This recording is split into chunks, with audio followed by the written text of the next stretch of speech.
handouts or review materials must be treated with utmost confidentiality. It shall be the responsibility of the person whose name appears therein that the handouts or review materials are not photocopied or in any way reproduced, shared, or lent to any person or disposed in any manner. Any handouts or review materials found in the possession of another person whose name does not appear therein shall be prima facie evidence of violation of RA 8293. Top-notch review materials are updated every 6 months based on the current trends and feedback. Please buy all recommended review books and other materials. So, hi guys! So, welcome to another episode of Top Notch Genesis, no?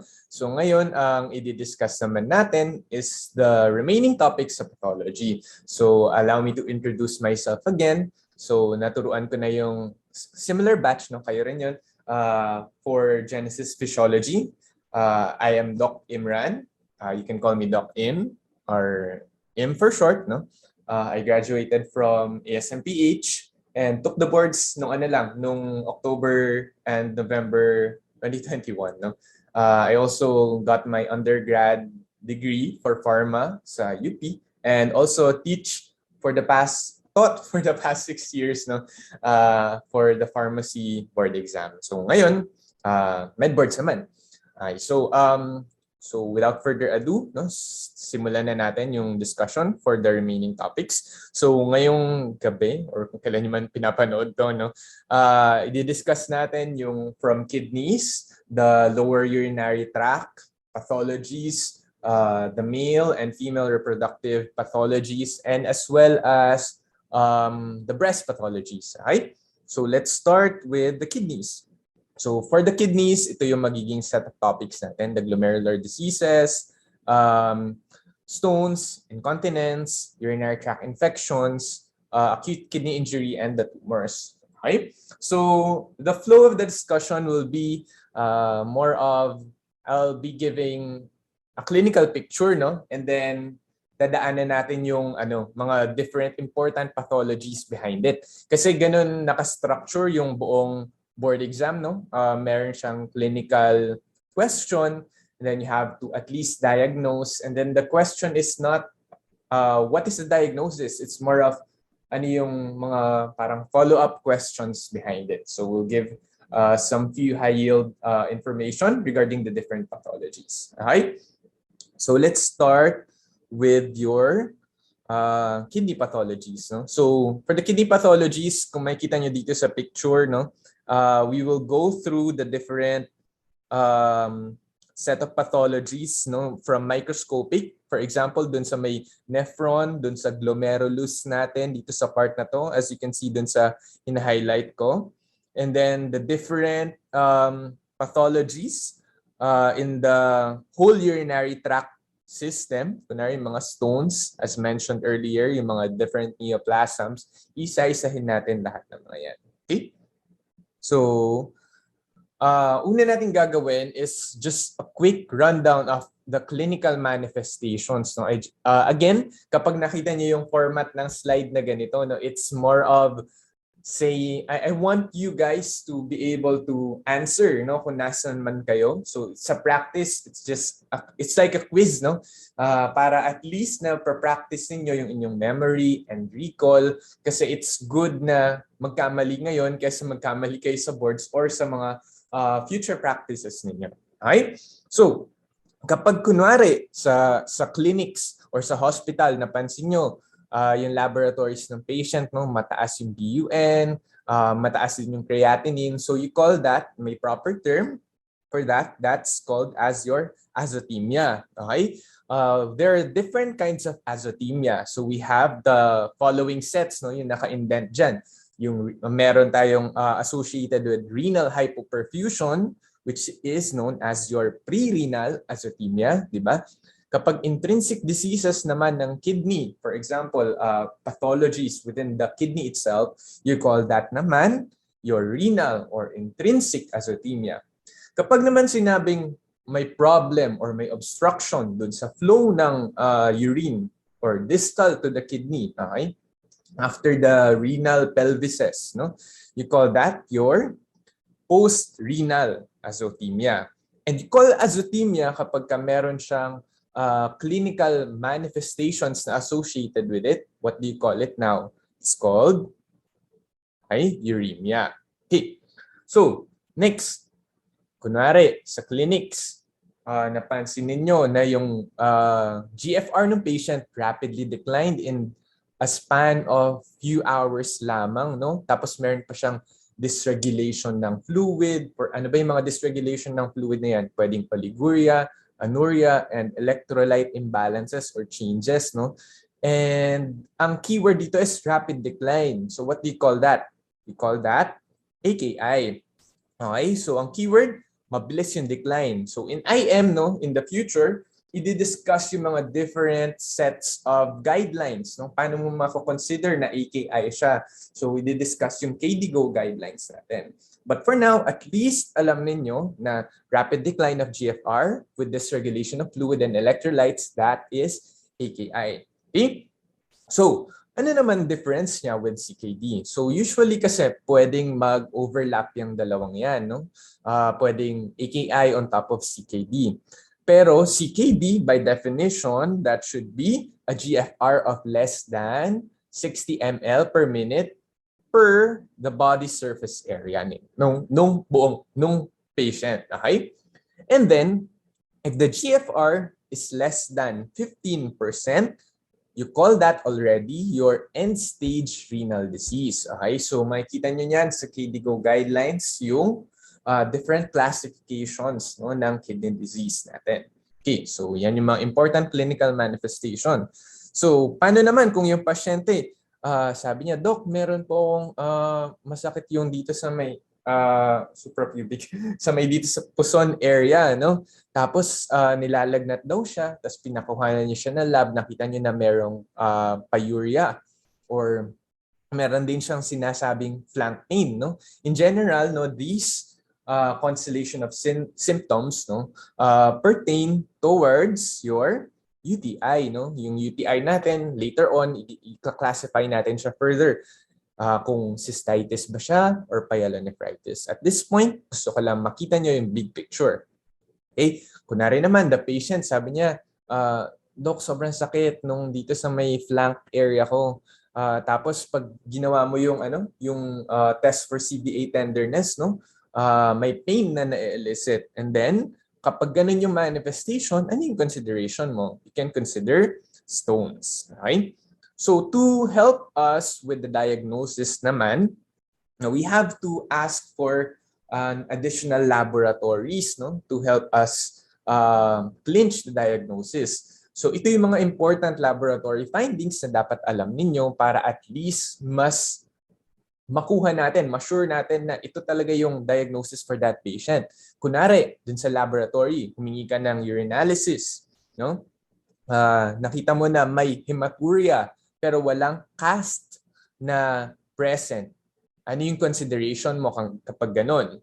You can consider kidney stones or bladder CA. Kasi remember, for example, ito yung tubules mo. Okay? Tapos kunwari may stone. Pag nagasgas niya yung gilid or yung tubules, di ba? It can cause leakage ng blood. Okay? So in the form of hematuria. Pwede rin na may bladder CA. Okay? Ano naman kapag merong pyuria or pus in the urine pero walang cast na present? Ano yung consideration niyo? Pwede siyang UTI, di ba? In the form of acute cystitis. So at this point, naka-highlight dito sa may lower part ng screen natin. Sabi ko dyan, important, kapag may nakita kayong cast, ibig sabihin, ang source ng pathology is glomerular or tubular in origin. Okay? And the first two na diniscuss ko sa inyo, okay, walang cast na present. So, hindi ka magko-consider ng glomerular or tubular in origin. Now next, dahil alam nyo na yon, paano ngayon kung merong RBC cast na associated? Ano yung consideration ninyo? Okay? It can be due to glomerulonephritis. Okay? Ano ba nangyari? Kapag may glomerulonephritis? Pwedeng, no, nasira yung basement membrane. So later on papakita natin and magli-leak ngayon yung ating red blood cell. Remember, dito sa ating glomerulus, kung ito yung afferent arteriole ninyo, di ba, anong dumadaan dyan? Arterioles, it's blood. Okay? And remember that urine is what? An ultrafiltrate, di ba? Filtrate siya ng blood ninyo. So, kapag hindi na-filter out yung ating blood, yung mga RBCs dyan, magli-leak sila. Punta sila dito. Diba? Pupunta sila sa tubules. And dahil masyado madami, for example, na nag-leak na RBCs dito sa may tubules, didikit-dikit sila, it will form a cast. Okay? So, kaya yun yung reason why you consider GN or glomerulonephritis kapag may RBC cast. You can also consider hypertensive emergency. No? Kapag hypertensive emergency, if you recall, di ba, mataas yung blood pressure plus meron siyang organ damage. Okay? In this case, kidney damage. Next naman, puntahan natin, what if the patient manifested with WBC cast? Pag WBC cast, di ba? Remember, in inflammation, in basic pathology, di ba? Kapag may inflammatory condition dun sa area, kunwari may inflammation or may infection dun sa area, di ba? Magre-release yung mga cells ng cytokines para tumawag ng mas madaming WBC. And ano mangyayari? Lalapit sila, di ba, dun sa area.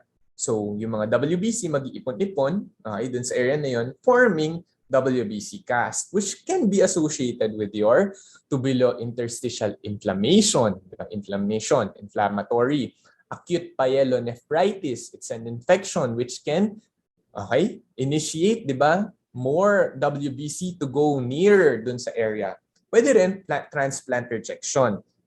Next naman, for example, nagkaroon ka ng granular cast. Pag granular cast, you will consider acute tubular necrosis. Okay? Later on, malalaman natin further ano ba yung granular cast na yan. Okay? And lastly, fatty cast. Pag nakita nyo sa labs, sa urinalysis, meron fatty cast, you will consider nephrotic syndrome. Kasi pag nephrotic syndrome, ano nagli-leak? Pwedeng mag-leak yung mga lipids, no? Dun sa tubules. So forming a fatty cast. Okay. Next, other important laboratory findings. So yung nasa A na yan. Okay, that's an example of an RBC cast. Okay. So na-discuss na natin yan. And then yung letter B na nandyan sa picture, this one. This is a WBC cast. This is acute tubular necrosis, no? Granular cast, muddy. It's muddy brown in color. And then this one, for the fatty cast, no? May multi-cross formation, for the spillage of your lipids in the tubules. Okay? Next, we now go to the glomerular diseases. For the glomerular diseases, so simulan natin dun sa ano ba yung nangyayari sa glomerulus kapag nagkaroon ng injury dun sa glomerulus, no? So we discuss first the glomerular response to injury. So ito, yung picture na to, gusto ko lang i-emphasize na yung mga yan, isa-isahin natin sila kung ano yung affected based dun sa pathology. So for example, nagkaroon ka ng acute injury to the glomerulus, no? Ang pwedeng manifestation niyan ay hypercellularity. Okay? Sa hypercellularity, pwedeng magka-proliferation of cells, no? Particularly yung mesangial and endothelial cells. Nasaan yung mesangial cells ninyo? This one, and also this one, yung endothelial cells ninyo. So kapag ka-acute injury dun sa glomerulus, ano daw yung dadami? Pwedeng dumami yung mesangial cells, pwedeng dumami din yung endothelial cells. Next, paano kung kunwari sinabi, basement membrane thickening, is it acute or chronic? Okay? Acute or chronic? This is chronic. Kasi, remember, di ba, parang isipin mo hindi naman agad-agad magtitiken yung inyong basement membrane. Okay? Nasaan ba yung basement membrane nyo? Itong hina-highlight ko dito. Okay? Yung color red. Kapag naman hyalinosis or sclerosis, it's also chronic, di ba? So matagal yung pathology na nakastay na dun sa glomerulus, kaya nagkakaroon ng hyalinosis and sclerosis. Okay? So, balik tayo dun sa hypercellularity saglit. So, kapag ka sinabing hypercellularity, ano yung mga associated conditions? Okay? One of the associated condition ay ang tinatawag nating PSGN. Or post-streptococcal glomerulonephritis, no, associated kapag nagkaroon ka ng strep throat or skin infection, tapos nagkakaroon ka ng nephritic syndromes. Okay? So later on, i-discuss natin yan. Okay? And also, it is also associated with your crescent formation. Okay? Example ng nagbibigay pathology na nagbibigay ng nagma-manifest with the crescent formation is your RPGN, no? Your rapidly progressing glomerulonephritis. Okay? And then, associated condition naman with your BM thickening is your membranous nephropathy. No? And then, your hyalinosis and sclerosis. Syempre, sclerosis yung word. No? You have your focal segmental glomerulosclerosis. Okay? So, anong difference pala ng hyalinosis and sclerosis? Kapag sinabing hyalinosis, okay, pag sinabing hyalinosis, eosinophil yung dumadami. Pero kapag sinabing sclerosis, collagen naman yung dumadami. Okay? So in this picture, pinapakita lang natin, okay, ito ay hypercellularity, no? Dumami yung mga cells, acute or chronic yung condition. It's acute, no? This is your PSGN.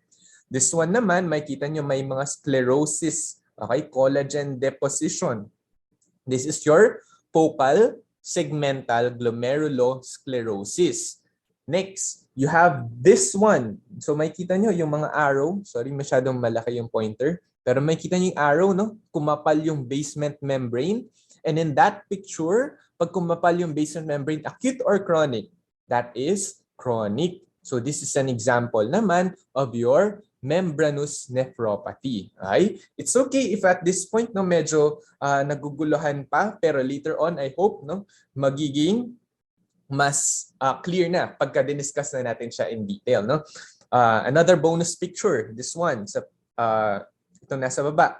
Makita nyo dito, this is a crescent, 'di ba? Formation. Nabanggit ko kanina, this is associated with what condition? Your RPGN. Okay? Kapag crescent formation, acute or chronic? It's acute.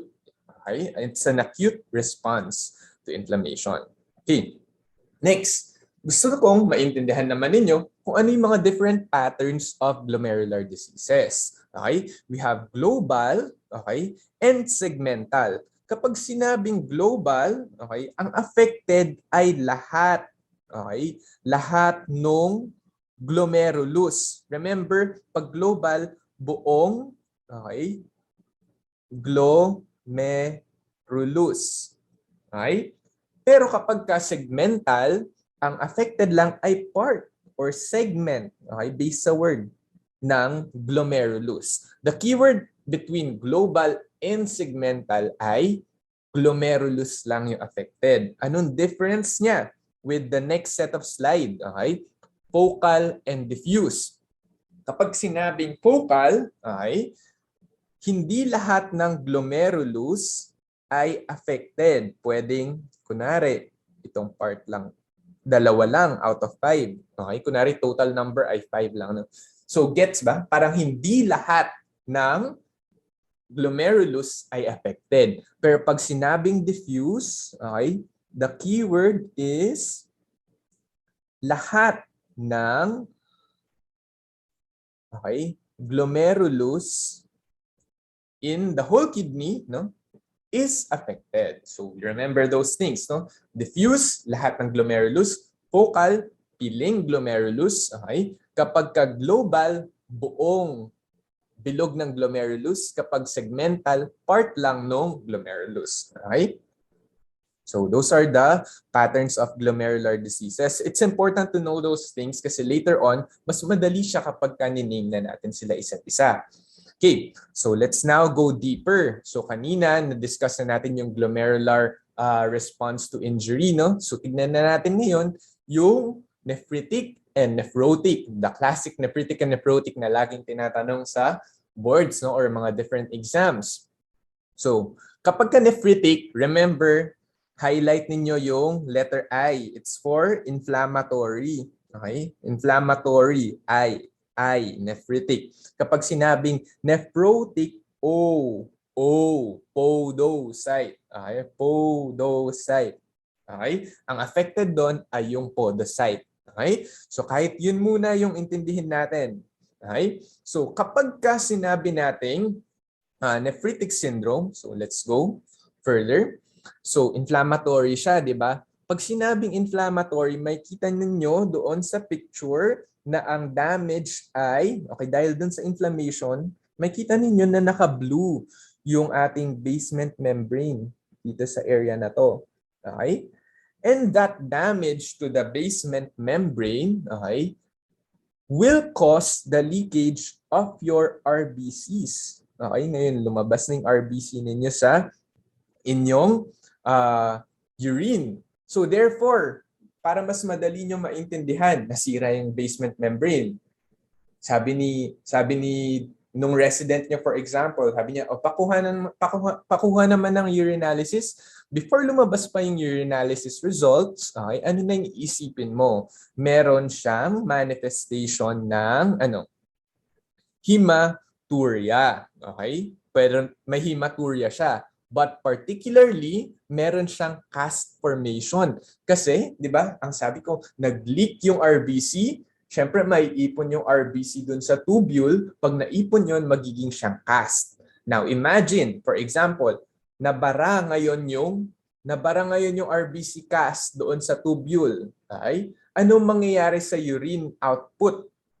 Okay? Bababa. Okay? Therefore, meron siyang ngayong oliguria. Okay? So, iisipin ngayon nung kidney ninyo na, di ba, nagka-oliguria ka, tapos dahil nakabara, mag-i-increase yung pressure dun sa tubule, yung GFR mo ngayon ay tataas or bababa? Bababa. Kasi parang, sabi niya, puno na dito. Hindi na niya kaya mag-filter. Okay? So, yung GFR mo ay bababa.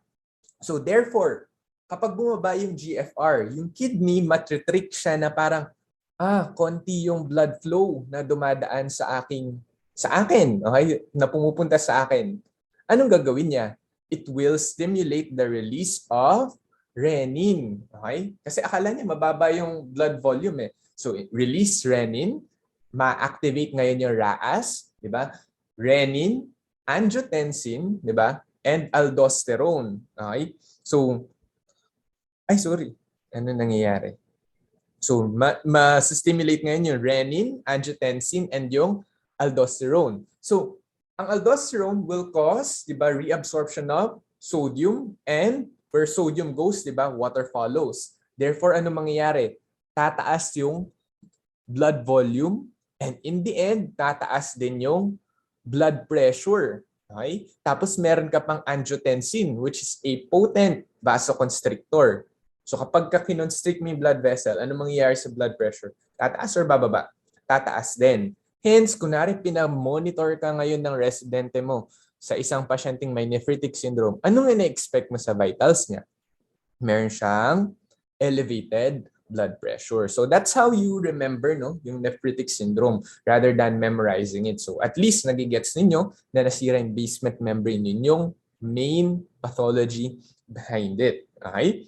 Pwede rin bang magkaroon ng proteinuria with nephritic syndrome? Pwede, pero not as high as that of your nephrotic syndrome. Okay? So ngayon, differentiate natin with your nephrotic syndrome. Kapag sinabi namang nephrotic syndrome, so look at the screen, no? Ano nga yung damage ulit? Yung ating podocyte. So as you can see dun sa picture, okay, yung podocyte yung affected. Yung podocyte ninyo, remember that it is, okay, it is involved, no? Para siyang charge, para siyang barrier na may charge. And remember that your proteins are negatively charged, diba? So parang in a way, nagkakaroon ng pag-repel dun sa pag-spill ng protein dahil may podocyte ka dyan. It's a charged barrier. Okay? Now, in nephrotic, nasira si podocyte.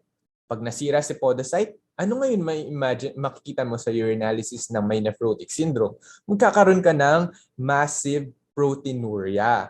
Okay? Ano ngayon yung appearance ng ating urine? Kunwari in the clinical history, ano kaya ikukwento ng patient mo sa'yo? Pag umihi siya dahil may proteinuria, anong itsura ng bibi niya?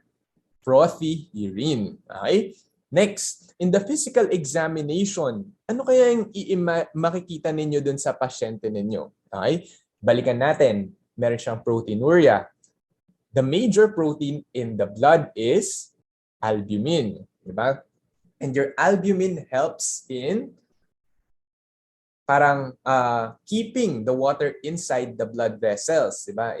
In the whole circulatory system.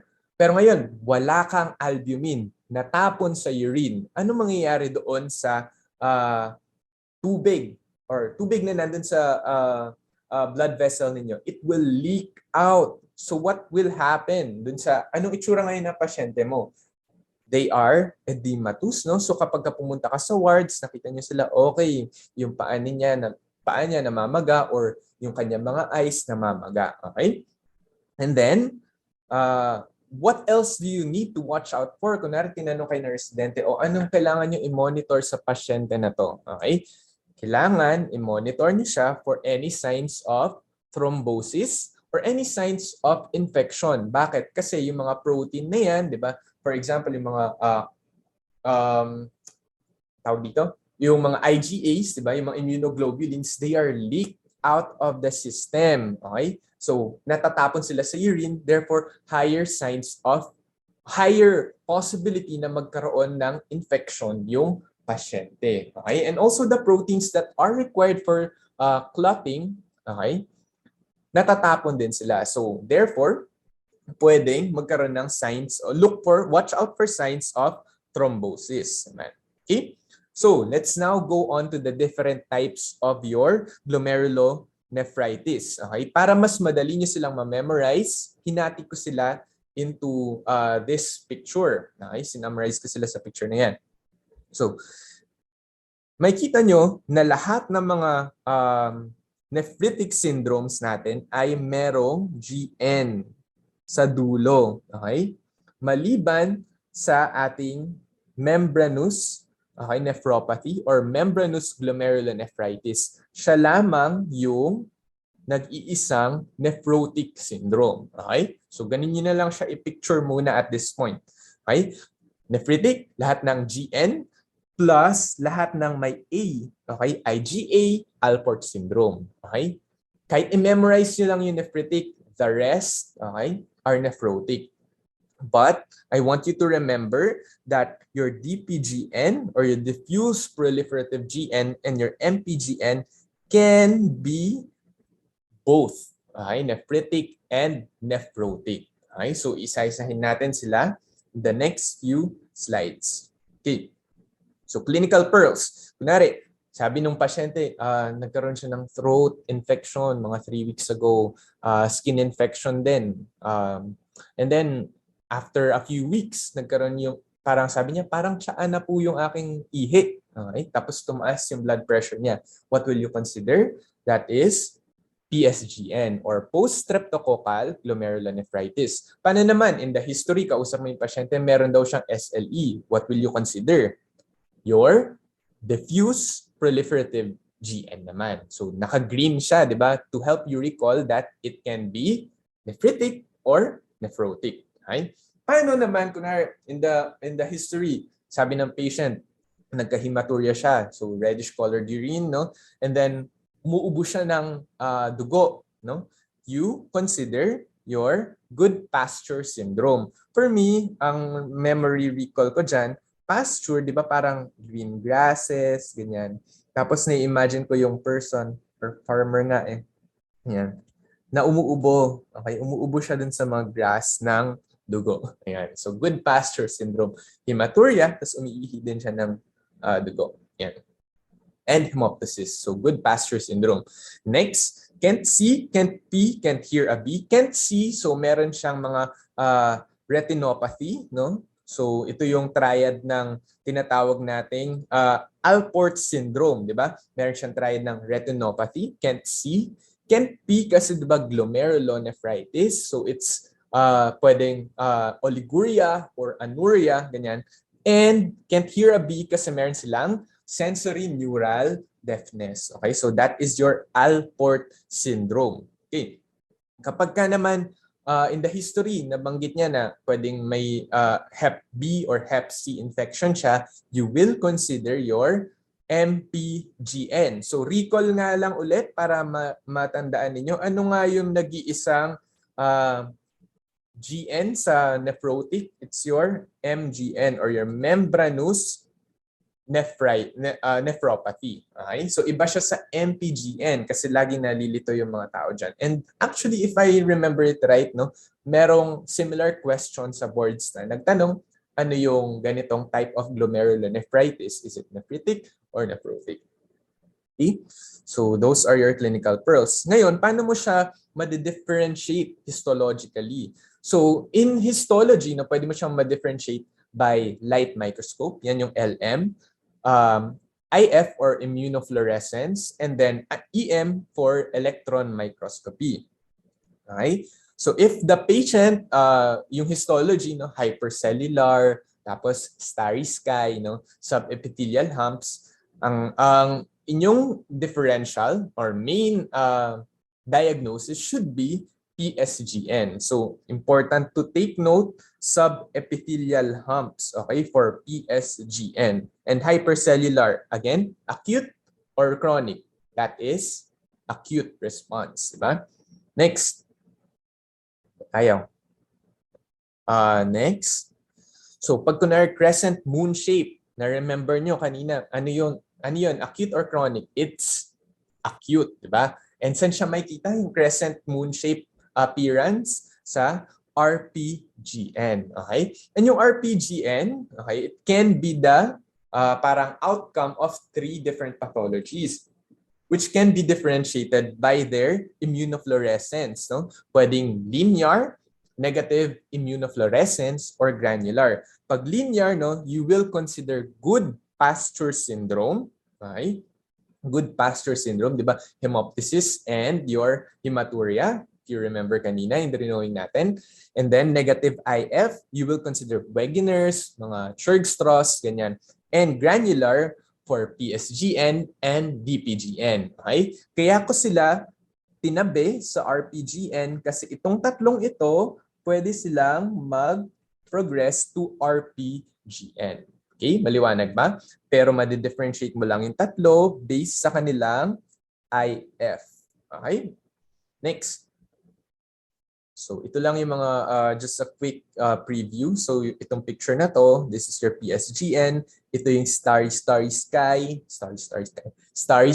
ng ating PSGN, and this one is your RPGN, the crescent moon shape. Okay? So next,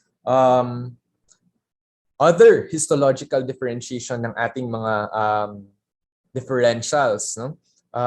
We have wire looping sa LM and granular naman sa IF, that is your DPGN. So, hinighlight ko na dyan yung wire looping. Pag narinig nyo yung wire looping, that is DPGN. Next, mesangial proliferation. Pag narinig nyo yung mesangium, di ba pinakita ko na sa inyo kung nasan yung mesangium kanina? Okay? It's better nga to look at the glomerulus, di ba? Tapos, kung aling part yung nagkakaroon ng pathology, sulatan niyo na nung mismong condition. For example, mesangial proliferation, this should help you recall na IgA nephropathy naman siya. Okay, mesangial IgA nephropathy. Next, pagka in EM, basket weave pattern narinig nyo sa EM, that is your Alport syndrome. Okay? For Alport syndrome, ang important to remember in this pathology, no, na-imagine ko siya para nasa airport ka, kunwari ito yung airplane, kunwari airplane yan. Okay? Doon sa floor nung airport, okay, meron kang basket na makikita. Bakit important na nasa floor? Kasi ang affected dyan ay yung basement membrane. Yung collagen type 4, okay, collagen type 4 ng basement membrane, and yung appearance niya ay basket weave appearance. Okay? And yung airplane, it will help you remember airport. Sounds like outport. Okay? So yun yung basket weave pattern naman in PM. And tram track sign, okay, this will be associated naman with your MPGN. Yung tram track, naalala ko dyan yung LRT. Yung LRT laging hindi gumagana, di ba? Hindi gumagana. Okay? And, di ba, minsan nasa stock lang siya. Ayun, dyan kasi yung MRT and LRT. Okay? Kapag nasa stock lang siya sa kanyang relays, so hindi siya gumagana, sana naman mapagana naman siya. Okay? Mapagana. Okay? So I hope this will help you remember, no, yung tram track sign, no, for MPGN naman. Okay? Itong mga pinakita ko dito sa screen, no, these are just a few of the important histologic differentiation. Pero meron pa silang mga other manifestation na nakalagay dun sa chinek ko ngayon. Okay? But yung highlight ko, yun yung very important na characteristics nila. Okay? That you should focus on. Okay, so this one, that is your DPGN. Itong naka-highlight na to. So again, that's your wire looping. And then this one, this is your tram track sign. Ano nga yung tram track sign? Tram track, track for LRT, di ba? Yung track relays ng tren. O yan, relays ng tren. Kay mapagana or MPGN. Alright? So I hope that helped you, okay, remember and recall. Okay. Next, punta na naman tayo sa mga clinical pearls for your nephrotic syndrome. Okay? So pagka nephrotic syndrome naman, sabi natin kanina, ano yung damage? It's your podocyte, di ba? Pagka podocyte, it's a charge barrier, di ba? And it does not permit the passage of protein. Pero pag nasira, magsispill yung protein. Hence, nephrotic syndrome. Okay? Nephrotic for protein. Okay? So, paano kunwari, patient nag-present with nephrotic syndrome, tapos yung age niya ay bata. Okay? What's your main consideration? That should be minimal change disease. Okay? Paano pagka in the history, it's triggered by an infection, immunization, okay? Tas nabanggit na meron siyang immune problems, immunodeficiencies, for example. And then, idiopathic yung manifestation, bigla-bigla lang nangyari, you will also consider minimal change disease. Okay? Remember the 4 I's of MCD. Okay? And then, kunwari, the patient naman, pumunta sa'yo, may known case of HIV or known case na may sickle cell disease siya or heroin abuse. Okay? Pag ganito yung clinical history, consider FSGS. Okay? Your FSGS.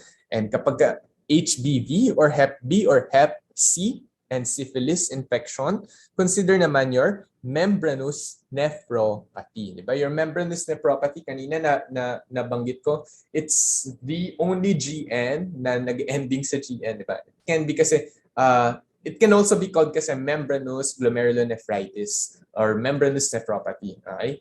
So pag nag-end sa GN, it's usually nephritic, except for MGN, okay, which is nephrotic. Okay, so yan yung mga clinical pearls. And then histology, so let's differentiate lang yung ating mga nephrotic syndrome. Pag effaced podocyte, narinig niyo foot process, automatically that's minimal change disease. Okay? Pag narinig niyo yung sclerosis, hyalinosis, similar din siya sa MCD, that is your FSGS. Ano bang ibig sabihin ng FSGS? Focal segmental, 'di ba? Glomerulosclerosis. And yung keyword mo sclerosis, 'di ba? So LM pa lang malalaman mo na FSGS na siya. Kapag GABM is and diffuse, nagkaroon na thickening, ng GBM and yung mga capillaries mo, okay? And meron kang spike and dome, okay, appearance na subepithelial in origin, no, you will consider naman your membranous nephropathy. Okay? So ang keyword mo dyan actually is your GBM, no? Yung glomerular basement membrane. So membranous nephropathy, nagtitiken yung ating basement membrane. Okay? So, yan. Paano naman, kunwari sa light microscopy with Congo red stain, no? Nagkaroon ng apple green birefringence in polarized light, you will consider your diabetic glomerulo nephropathy. Okay? So, yeah. So, ito yung ating yung letter A natin. So, makita nyo dito, a phased foot process. So ano yung ating pathology? Sorry, ano nangyayari? Sorry. So, yung ating pathology, pag a phased foot process, minimal change disease. Okay? Tapos, bumalik na tayo doon. Ito, as you can see earlier, diba? Focal, diba? Ito yung buong glomerulus mo. Focal, segmental, glomerulosclerosis. Sclerotic area to. So this is FSGS. And this one, so nag-thicken yung basement membrane. This is your membranous nephropathy. Okay? So clear na ba? Kaya na bang i-differentiate ang mga ating glomerulonephritis? No? So pwede na natin malaman kung nephritic ba siya, nephrotic, or both. Diba? Yeah. So that's it for the different glomerular pathologies. Just a quick rundown, no? So diniscuss natin kanina sa sa start yung mga glomerular responses, no? So yung kung acute ba siya or chronic ba siya, di ba? So try nga natin, mag-answer kayo in your own places, no? Pag hypercellularity, acute or chronic? That is acute. Kapag sclerosis, is it acute or chronic? That is chronic. Okay? Tapos diniscuss din natin yung mga different types or patterns ng glomerular diseases, di ba? Meron tayong global, meron tayong segmental, di ba? Pag global, buong glomerulus, segmental, part lang ng glomerulus. Ano yung dalawa pa?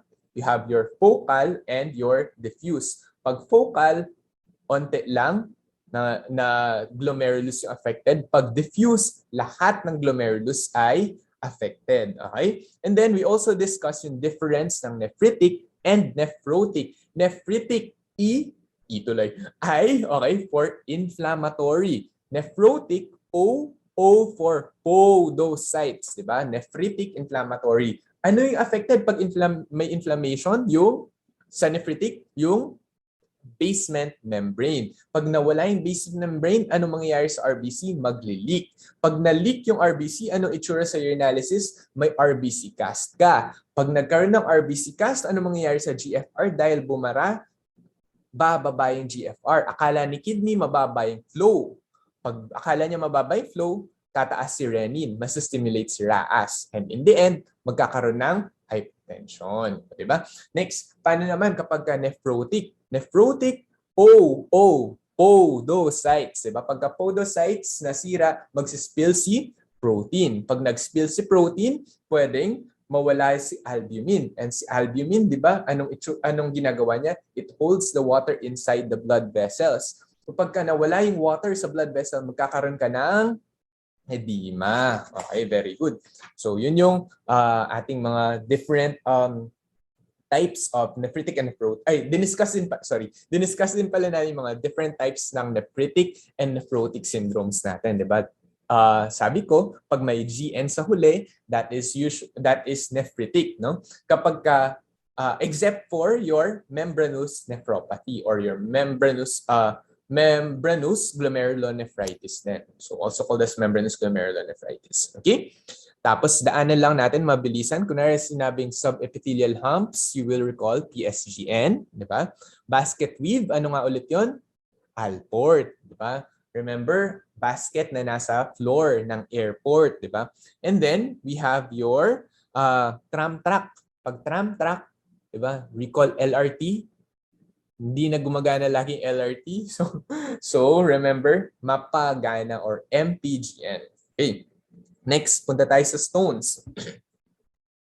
So for the stones, so bumaba na tayo dun sa kidney, no? So nandun na tayo dun sa may ureter area or dun sa pelvises area ng kidney. So pagka stones, I summarize them in this table, no? I want you to draw this table on your own, no? Tapos isulat niyo lahat ng stones in their alphabetical order, no? Pero ang ginawa ko, C, di ba? C, S, U, tapos ito, Y na to. Okay? So para mas madali. So bakit ganyan yung arrangement na gusto kong ipagawa sa inyo? Kasi mas madaling mag-remember. So ito, magpe-precipitate sila in high pH, meaning alkaline urine. Uric acid and cysteine will precipitate in acidic urine. Okay? Tapos the rest, okay, dito sa X-ray and CT, kunwari nag-request ng X-ray and CT scan, for patients na may suspect for stones, na-suspect for stones, okay? Remember that your uric acid, siya lang yung lucent sa X-ray. Okay? Radiolucent, meaning hindi siya nakikita. The rest, they are opaque. Okay? Ito, minimally opaque. Or minimally, parang hindi siya, pwedeng hindi siya makita. Okay? Minimally radiolucent. Okay? And then, for calcium, ano naman yung itsura ng mga crystals ng mga stones na to? So, for calcium, ang itsura niya, so, mukha siyang envelope. Okay? Mukha siyang envelope. Envelope-like. Tapos, si struvite naman, si struvite kasi, okay, it looks like coffin. Okay? Nare-remember ko siya because your struvite is associated with your, what do you call this? Yung ating staghorn calculi. Diba? Staghorn. So naalala ko sa staghorn yung parang sa deer, di ba? Ganyan yung ano niya, yung dito sa sungay niya. Okay? Ang na-imagine ko, sinungay siya. Okay, tinusok sinungay. Tinusok siya nung beer, okay? Kaya siya na deads, okay? Nailagay siya sa coffin. So ganun ko siya na-remember. And then yung uric acid, it's rhomboid, okay? Rhomboid in appearance. And your cysteine naman, it looks like a hexagon. So 6 sides ang hexagon, di ba? 16. Alright? So those are for your different stones. Okay? So I hope na-copy ninyo kanina. Okay, next. Buzzwords lang. What is the most common stone? It's your calcium stone. Kapag in the history nabanggit ethylene glycol, nakainom siya or accidentally nakainom siya ng ethylene glycol, you will consider calcium stone then, particularly your calcium oxalate. Okay? Pagka ano naman yung diuretic na ginagamit for calcium stones? These are your thiazide diuretics. Kasi remember, sa thiazide diuretics, one of their side effect ay hypergluc, di ba? Hyperglycemia, hyperlipidemia, hyperuricemia, and hypercalcemia. Bakit? Kasi, kunwari ito yung nephron mo. Ang weird na drawing ko. Kunwari ito yung tubule, loop of Henle. Ito yung ating collecting duct. Your thiazide, what it does is nire-reabsorb niya si calcium from the tubules. Okay? Kaya nagkakaroon ng hypercalcemia. Okay? And effective yon for calcium stones kasi hindi dadami yung calcium dito sa tubules. Okay? Kaya hindi magpe-precipitate si calcium. So yun yung diuretic na kailangan yung tandaan. And next, this is associated with urease positive organisms, no? Struvite stones. Okay? Ano yung mga urease positive organisms natin? Your Proteus, ganyan, your Staph saprophyticus, yan. So ano bang ginagawa ng mga urease positive? Hinahydrolyze nila yung urea to ammonia. Okay? Tapos pag ammonia, ano siya? Basic or acidic? It is basic. Mataas or mababa yung pH? Mataas, di ba? And kanina, ano sabi natin? Ang struvite, magpe-precipitate out siya sa high pH. Okay, very good.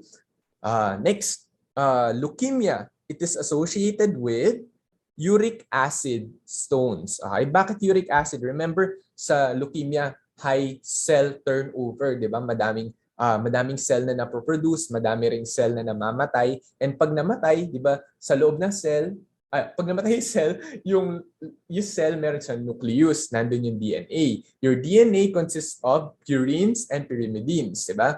Purines, pagka degrade mo siya, nagiging siyang uric acid. Okay? So yun yung reason bakit associated with leukemia. Okay, next topic, incontinence. Okay? Lumabas to sa boards namin sa PrevMed. Okay? About incontinence. May lola daw na agad-agad naiihi, okay? Kapag ka tumatawa or umuubo. Okay? So makikita natin dito, no? Kung ano yung mga different types of incontinence. Pag sinabing stress incontinence, ang mechanism of action niyan ay outlet incompetence. As you can see in the picture, no? Dito, mahina yung parang sphincter. So therefore, maalog lang. Maalog lang yung lola. Hindi, joke naman. Huwag naman maalog yung lola. Mag-ubo lang yung lola or mag-sneeze or mag-lift yung person. Hindi naman lola lagi. Okay? Or yung obese patient, okay? Nagbuhat siya. Or yung pasyente in the history may madaming vaginal delivery madami na siya na ipanganak through vaginal delivery. So, nag-weaken yung mga muscles. So, nagkakaroon ng outlet incompetence and hence, stress incontinence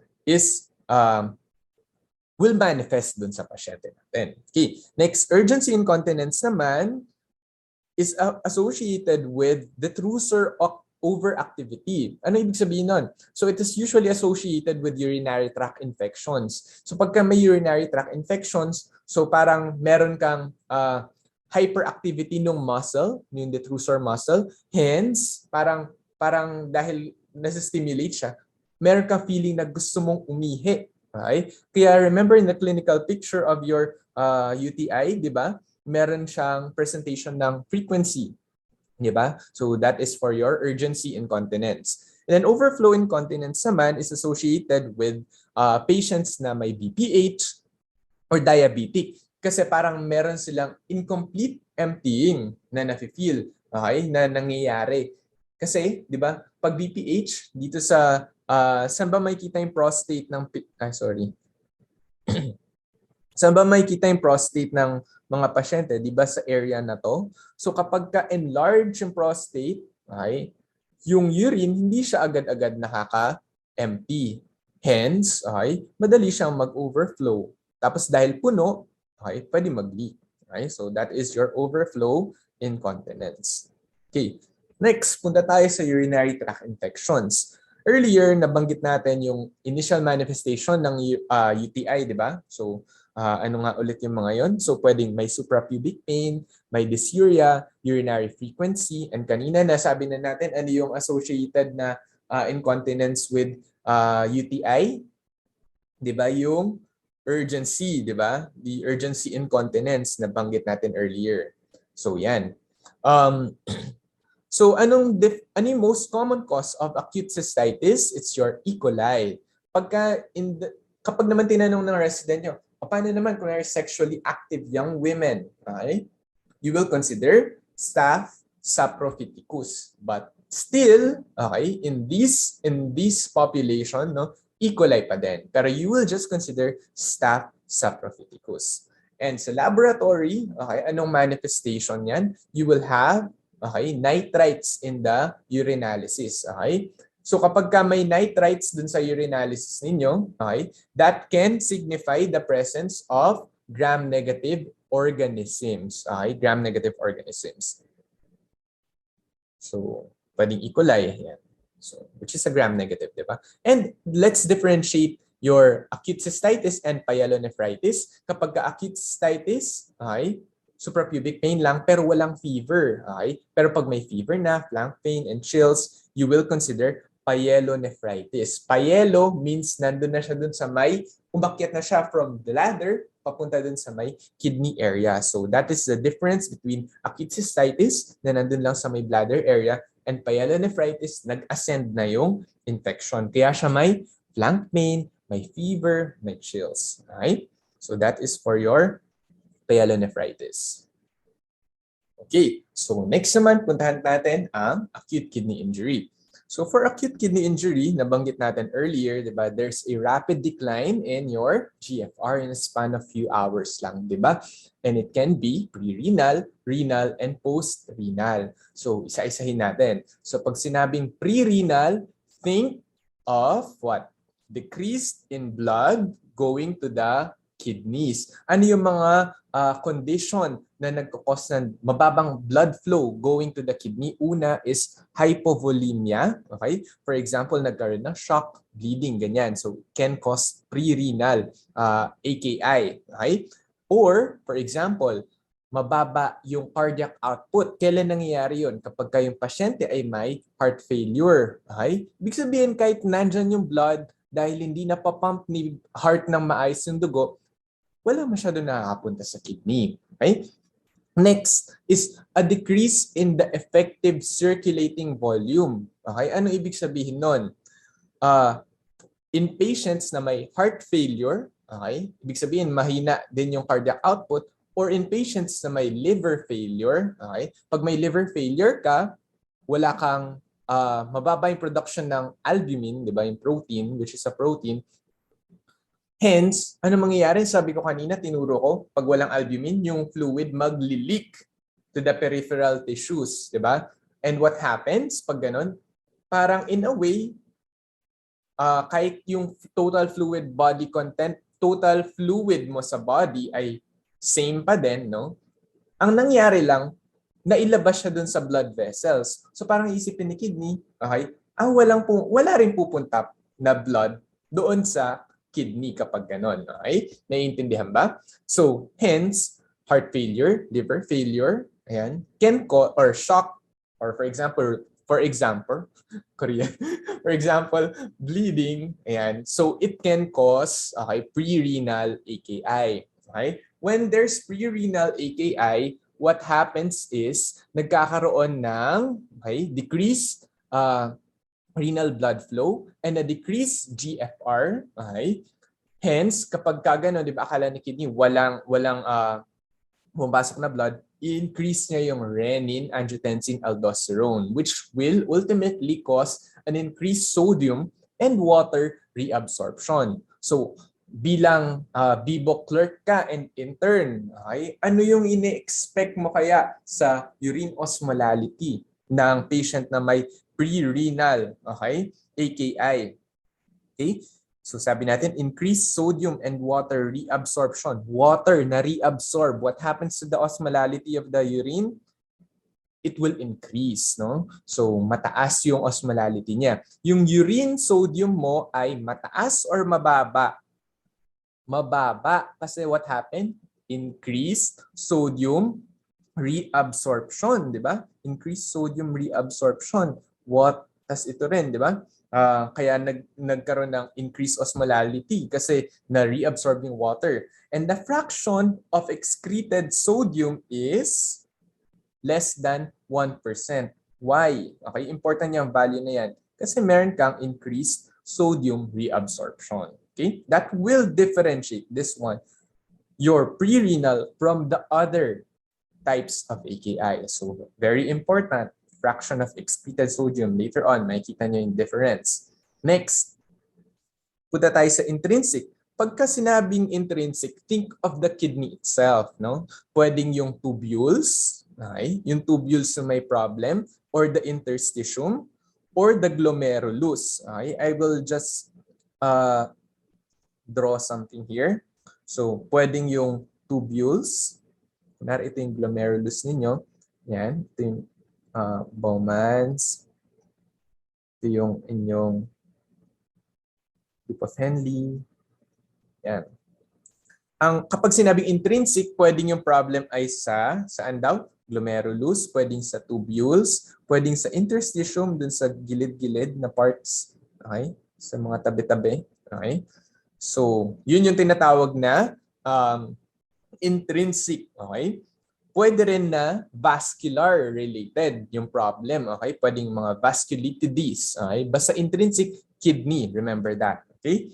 So, pagka yung tubules yung affected, okay, pwedeng mag-manifest with acute tubular necrosis. Okay, acute tubular necrosis. Ano nangyayari doon?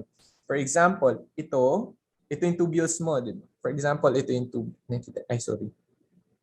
So, kunwari ito yung tubules natin, as you can see. Acute tubular necrosis, nangyayari yon kapag yung tubules itself nasira. So, kunwari ito, nasira yung mga cells na nagko-compose sa tubules. So what happens? Punta sila dito. Okay? Punta sila dyan.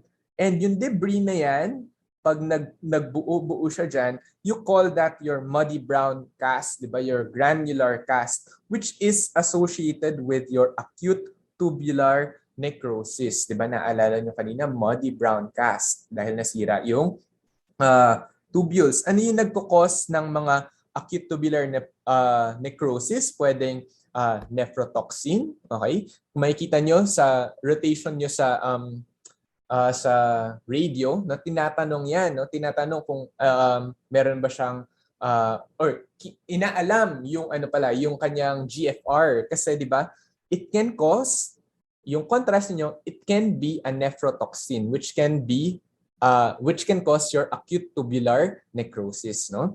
And then crush injuries, kunwari na nabangga, nabundol, nasira yung mga muscles dito sa, for example, sa different parts ng body niya, that will cause leakage of myoglobin, which is toxic also to the tubules. And hence, meron siyang ATN. Ano yung manifestation?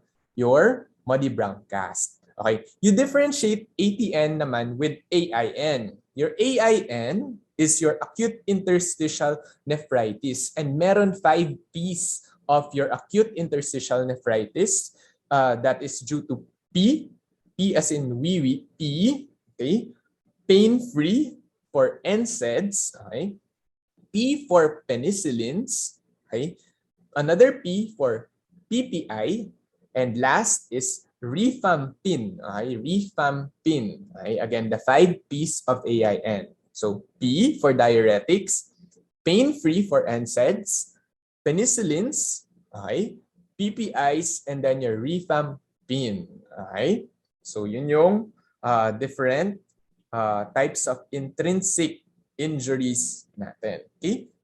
Also, remember kanina, yung shock, di ba? Sabi natin, that can cause a decreased blood flow to the kidneys and can cause, sabi natin, pre-renal AKI.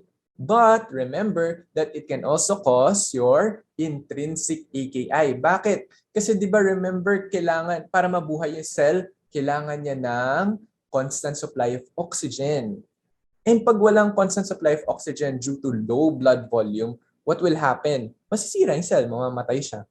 So parang ganun lang din yung mechanism. Pag nasira yung cell, masisira yung tubules. So it can cause ATN, then acute tubular necrosis. Hence yung shock or hypovolemic shock can cause pre-renal and renal azotemia. Okay, so those are your acute kidney injuries na pre-renal and renal. Okay, and sorry. Yan. So ano yung ina-expect natin ngayon doon sa laboratory findings natin? Okay? So balikan natin yung pathophysiology. Sabi natin kanina, kunwari ATN to ha. This is your tubule. Yan. So pag nasira, 'di ba, yung ating tubule, yung mga cells, 'di ba? Anong ina-expect mo sa urine osmolality? It should be low. Okay? It should be low. Kasi hindi naman nagkakaroon ng water reabsorption, water sodium reabsorption. Kasi nasira yung tubule eh. Gets ba? So dahil nasira, yung water nandito lang. Okay? Yung mga sodium nandyan lang sa lumen. Okay. What happens to the urine sodium? Okay? Mataas yung level ng sodium kasi wala ng reabsorption dahil nasira yung tubules. And the fraction of excreted sodium should be high or low? Tingnan nyo, nasira yung tubule. It should be high, okay? Greater than 2%. So that's the reason why I let you remember na this differentiates it from pre-renal azotemia or acute pre-renal acute injury. Okay? And then lastly, post-renal, it should be related to outflow obstruction. So pwede siyang, ano yung mga different types ng outflow obstruction? Pwede magkaroon ka ng stone dito. So dahil may stone ka dyan, magkakaroon ng pressure, masisira. Ayan yung kidney pataas, pwedeng may neoplasm sa may bladder, pwedeng may neoplasm dito na naiipit yung ureters. Okay? So think of outflow obstruction for post-renal. So important to kasi tinatanong siya sa boards. Okay? Yan. And lastly, for your kidney topic, for our kidney topic, your renal cell carcinoma. Your renal cell carcinoma, okay, can be, meron siyang tatlong different pathology, parang histology. Okay, so RCC, renal cell carcinoma, clear cell, papillary, and chromophobe. So 3 histological appearance. Okay, it is also associated with chromosome 3. Okay, to help you remember, 3 letters RCC, chromosome number 3. Okay, and then sino ba tong artistang nandito, no? So mnemonic ko lang kasi to. To help you remember yung mga different types of RCCs, no? Itong person na to, siya si Lil Papi. Sa post, kung nanonood kayo ng post, okay? Watch niyo yung post kasi very nice siyang series sa Netflix, no? It tackles several issues, no, about yung mga rights ng different communities natin, no? The LGBT community, ganyan. And also, it increases awareness about HIV and AIDS, no? Which is very pressing, parang silent pandemic, no? Na kailangan nating matugunan bilang mga healthcare professionals. So, okay, ang dami na nating naging kwento. Pero ang gusto ko lang ipakilala sa inyo ay si Little Papi. Okay, bakit kasi yung mnemonic natin ay related sa kanya. Okay? So, remember, yung mnemonic, is it clear? Papi? Don't be a homophobe. Okay? Don't be a chromophobe. So, bakit ko pinamemorize sa inyo yun? Kasi I want you to remember it in that pattern. Okay? Kasi mas madaling gawin yung table na to in that pattern. So, clear, Papi? Don't be a chromophobe. Okay? So, because in that sequence, it will also help you remember that clear cell is the most common in incidence. Okay? The cytogenetic origin, as you can see, PCT, sunod-sunod lang DCT, and intercalated cell. So in that order then, at histology, wala na akong magagawa dyan. Yan lang talaga siya. So clear granular cytoplasm. Okay? Kasi clear cell. Okay? Clear cytoplasm. Papillary for P, papillary formation, P for Samoma bodies. Okay? And lastly, chromophobe. Okay? Halo, perinuclear halos. And chromophobe, color, ang chromo, di ba? Phobe is parang takot, kaya ang itsura niya ay pale. Di ba? Pale means no color, chromophobe. Okay? Clear ba yon? So, anong manifestation ng renal cell carcinoma? We have 3 ulit. 3 for triad. Hematuria, flank pain, and mass. Okay? Clear, Papi. Don't be a chromophobe. Okay? So, that's for your RCC. So, let's now go to the different lower urinary tract pathologies. No? We have your bladder neoplasms, your penile pathologies, and your testicular pathologies. Okay, so for your bladder neoplasm, we have urothelial neoplasm and squamous cell carcinoma. So memory aid for your urothelial neoplasm is your P-SAC.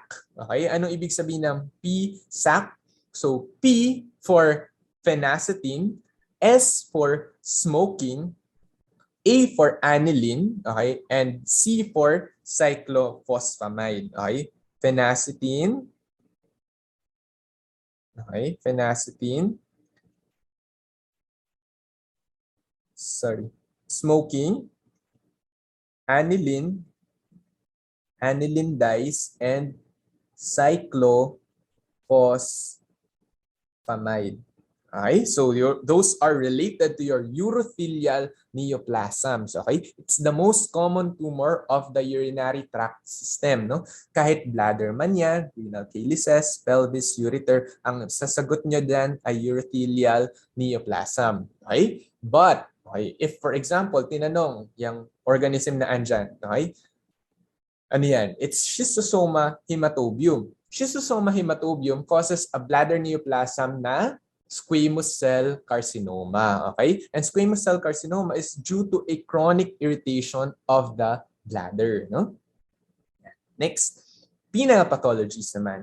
So for penile pathologies, punan lang natin yung difference ng epispedia and hypospedia. Kapag sinabing hypospedia, nandun sa underside ng penis. Okay? Pag epispedia, epi means above, sa taas na side ng penis. Pero syempre sa boards, hindi sasabihin, nasa taas na side, nasa baba na side ng penis. Okay? So anong part yan? Ito ay yung ventral part. Okay? Ito yung dorsal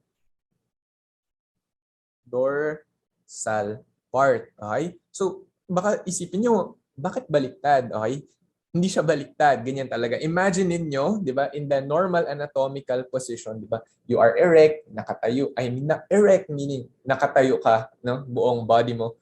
Pero yung penis, nakatayo din. So, nakatayo din siyang ganyan. So, pag nakatayo, okay, nasan yung ventral part? Itong harap. Yung dorsal part, yung nasa likod. Okay? So, and para mas madali nyo rin maalala, no? E, malapit sa D. Or D kasunod niya ay E. Okay? So those are your congenital anomalies of the penis. Nung rapid review naman ng other penile pathologies, inability to retract foreskin. Ano yun? Ito ay phimosis, no? Phimosis. Ang palatandaan ko diyan dahil masyado maliit yung butas dun sa foreskin, okay? Basahin niyo yung phimosis, 'di ba? Maliit yung butas. Maliit yung butas. Phimosis. Okay?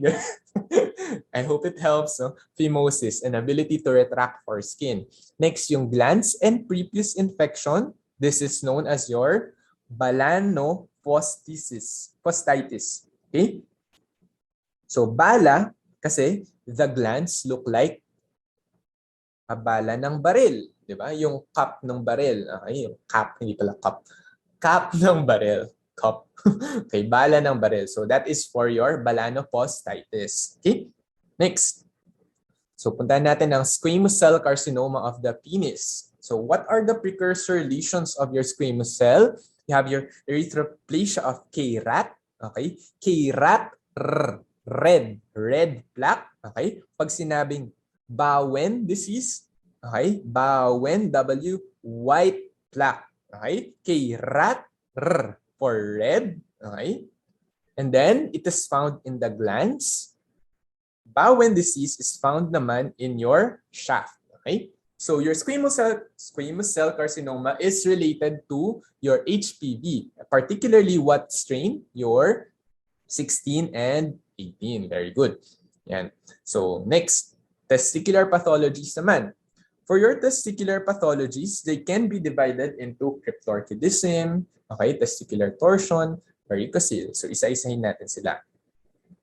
So for your cryptorchidism, no, there is a failure of descent of one or both testes, meaning hindi siya bumaba, no, from the abdomen pababa dun sa scrotum. Okay? Tanong ko na lang sa inyo, yung testosterone level ba ay normal? It is normal because remember, 'di ba? Your testosterone is produced by your Leydig cells, 'di ba? And Leydig cells, they are unaffected by high temperature. Kaya remember, 'di ba? Kaya nagkakaroon ng different pathologies with cryptorchidism ay dahil yung egg na iwan siya doon sa abdominal area, which is mas mainit yung temperature doon sa abdominal kaysa doon sa scrotal area. Okay? So doon nagkakaroon ng pathologic conditions dahil doon sa higher temperatures namamatay yung mga sperm, no? Pero yung testosterone level is always normal or almost always normal, okay? Kasi yung Leydig cells ay unaffected. So if tinanong naman, what is the associated tumor with cryptorchidism? It's your GCT, your germ cell tumor. And surgery is done before 2 years old. What do you call that surgery? It's your orchiopexy. Okay? Next, testicular torsion is known as the rotation ng testicle around a spermatic cord or vascular pedicle. So anong nangyayari dito, ang presentation ng pasyente sobrang sakit, no, painful, no? And ang itsura ng testis dahil nag-twist siya, it's high riding. Kung makikita niyo, nag-twist siya, so aakyat siya ng onte, no? High riding testicle. And also, ang premasteric reflex for patients na may testicular torsion is absent. Kasi ano bang premasteric reflex, 'di ba? When you stroke the inner side of the thigh, 'di ba? What will happen? The scrotum will contract, no, para parang higpitan yung hawak dun sa testis ng human. Okay? So if for the boys, no, if you have tried this one, no, try it, no. Try it talaga. I mean, para makita nyo, para malaman nyo kung ano yung ibig sabihin ng premasteric reflex. So pag ginawa nyo, for example, sa patient na may testicular torsion, okay, hindi na siya aakyat kasi twisted na siya. Okay? So absent premasteric reflex.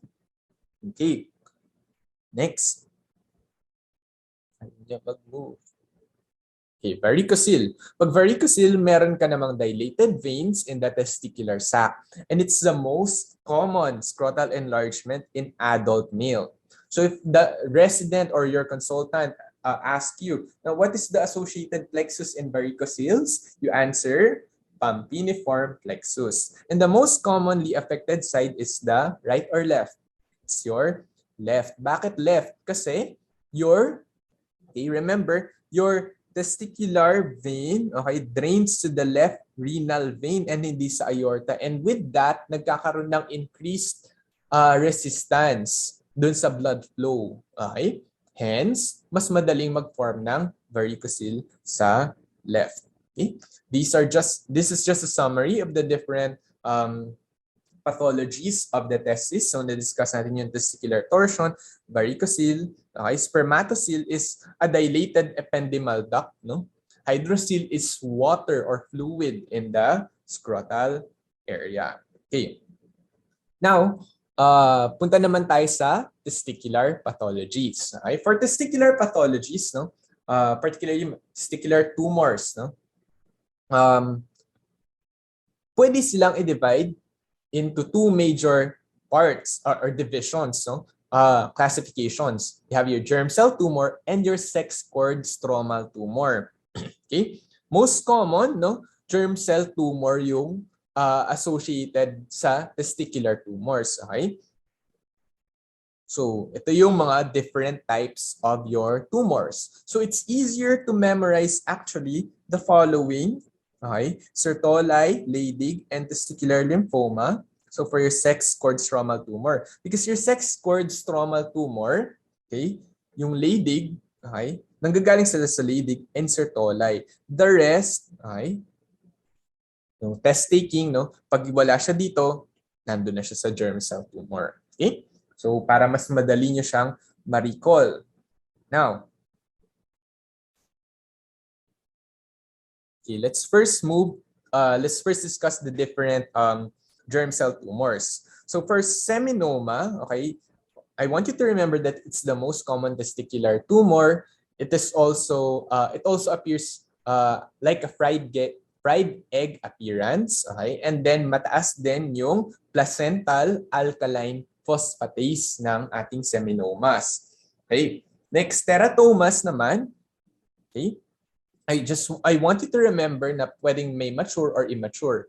But if the teratoma presents in adult males, okay, and it's a mature teratoma, it may be malignant. Okay? It's the triple M's of teratoma. So, kantahin na lang natin sabay-sabay, no, para maalala natin. Tarat, tarat, tarat, tarat. Okay. So, yun. So, mature teratoma, adult males may be malignant. Okay? So, teratoma.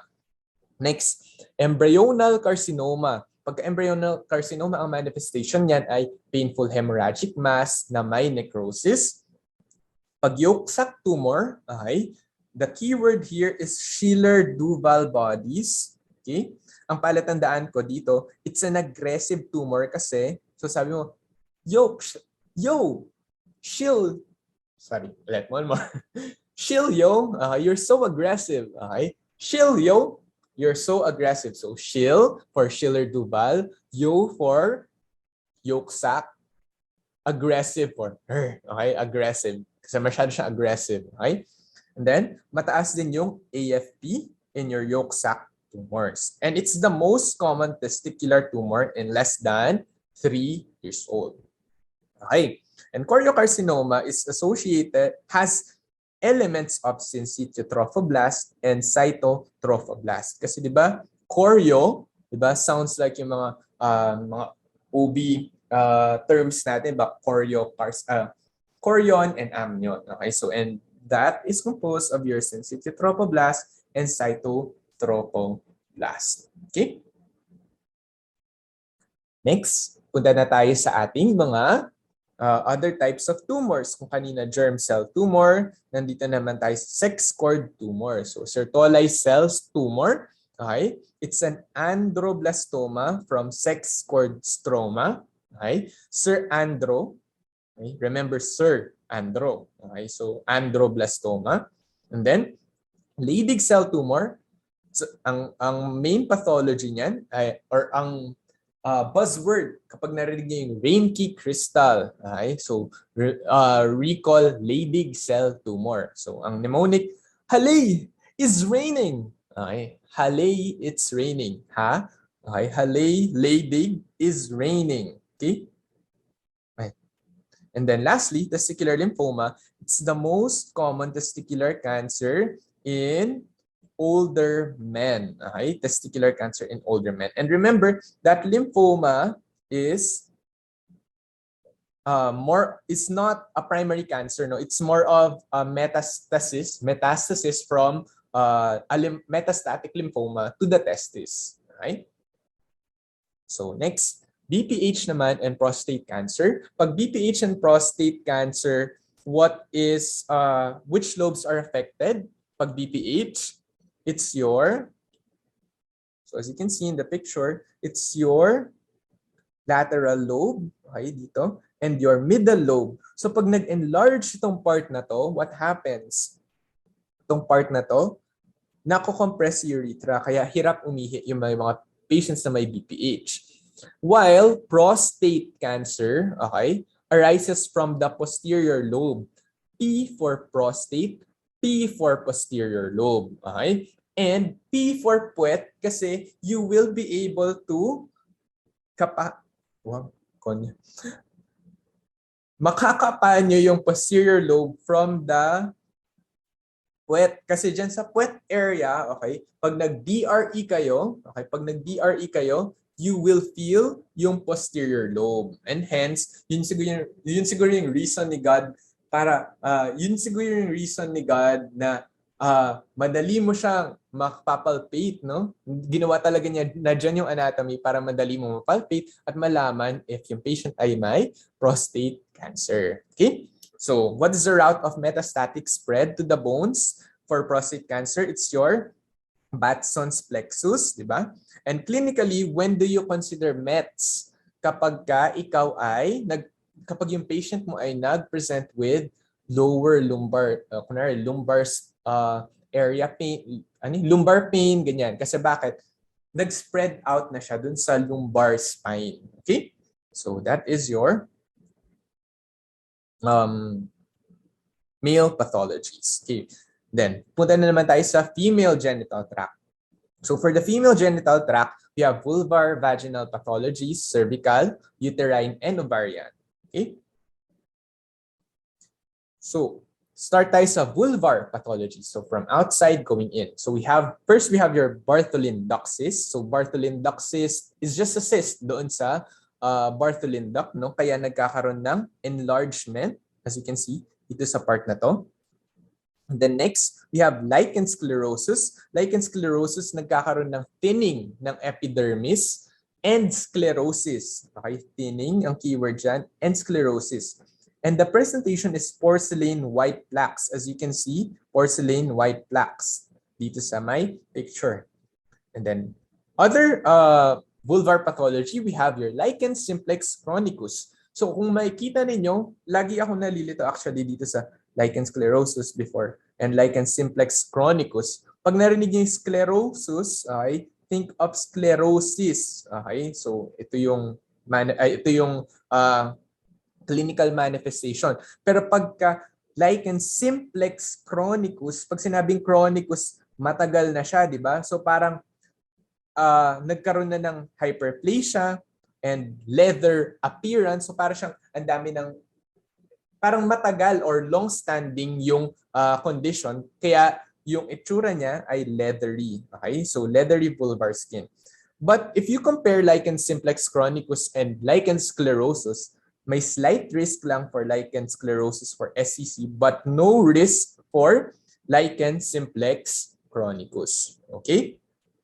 Next, vulvar pathologies pa din. So vulvar carcinoma, so HPV-related, no? Remember yung 16 and 18. Pero pagka not HPV-related, it's related to lichen sclerosus. Ano nga itsura ng lichen sclerosus? Is it thickening or thinning? It's thinning, di ba? Thinning of the vulvar area. And merong sclerosis na part or may sclerosing area dun sa vulva no patient. And lastly, we have your extramammary Paget's disease. No, it presents with pruritus, erythema, crusting ulcer, and it has a low risk of underlying carcinoma. So ang binanggit ko to dito kasi later on sa breast pathology, no, kapag narinig niyo yung Paget's disease, it's always associated with an underlying carcinoma, particularly your DCIS. Okay, so later on makikita niyo. So, pero pagka Paget's of the extramammary area, vulvar pathology, low risk of underlying carcinoma. So akyat na tayo sa vaginal area. So is vaginal carcinoma common? No, it's not. It's rare. It's usually associated or a spread from the cervical carcinoma, from a cervical carcinoma. So, pag tinanong din, what is associated with DES in utero or your diethylstilbestrol? Okay. It's your clear cell adenocarcinoma of the vagina. Paano naman kung yung mass is described as a grape-like polypoid mass in the vagina? You consider your sarcoma botryoides. So how do you remember? Botryoid means grapes. Okay? So, grapes. So, kaya yun yung itsura niya dito sa picture. So, it looks like grape-like, okay? Polypoid mass. So, your sarcoma botryoides. Now, akyat pa rin tayo from after your vagina, you will see your cervix, diba? So, cervical carcinoma naman. So, where does cervical carcinoma begin? Right? It begins in the squamocolumnar junction. Hence, di ba pag nag-pap smear kayo, saan kayo kukuha dapat? Sa squamocolumnar junction or sa transformational zone. Hindi lang kayo dot-dot ng nung anong tawag doon, yung swab, no? Kung saan-saan, no? You have to get from the cells doon sa transformational zone. Okay, what's the most important risk factor for cervical CA? It's your HPV 16 and 18. What's the pathognomonic sign for HPV? It's your coilocytes. Okay? Associated gene products ay E6 and E7. Okay? Your E6 inhibit your TP53. Okay? Your E7 inhibits PRB. Okay? Para maalala nyo, 6 and 7 magkasunod, P and R magkasunod. Okay? So, and the most common cause of death in cervical carcinoma is complication secondary to urinary tract obstruction. Bakit? Tignan nyo nga itong picture na to. Ito yung cervix mo. Dito tayo sa taas. Upper left. So, cervix mo, makikita nyo nandito yung ureter. So, pag nag-spread dito, nagkakaroon ng obstruction dyan. So, hence, magkakaroon ng urinary tract obstruction. And anong type of kidney pathology? yung associated pag may obstruction post-renal. Nasabi na. Post-renal. Okay? Pag may obstruction. Okay? Next, sakit tayo. Sa ovarian cyst naman. So the most common ovarian mass in young women is your follicular cyst. Okay? So it is due to an unruptured na Graafian follicle. So remember that your Graafian follicle, di ba? It induces the release, it releases estrogen. Okay? Therefore, mga follicular cyst, dahil mataas yung estrogen, nagkakaroon ng endometrial hyperplasia. Okay? Endometrial hyperplasia. Okay.